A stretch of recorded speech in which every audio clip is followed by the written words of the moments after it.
Tapovan link रोडवर ट्रकमध्ये स्फोट झाल्याने आग लागल्याची घटना घडली। तपोवन लिंक रोडवर समीर मिठाई समोर उभी असलेली ट्रकमध्ये स्वयंपाक करत असताना गॅसचा स्फोट होऊन आग लागल्याची घटना घडली।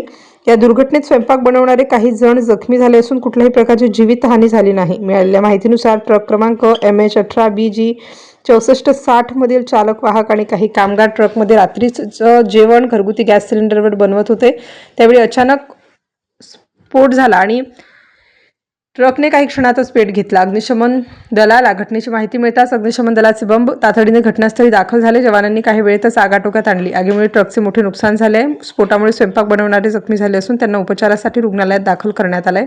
घटनेमुळे परिसरात काही काळ घबराटीचे वातावरण निर्माण झाले होते। अग्निशमन दलाच्या तत्परतेमुळे आग इतर वाहनांपर्यंत किंवा परिसरात पसरण्यापूर्वीच नियंत्रणात आणण्यात यश आले। स्टार न्यूजसाठी मोहसिन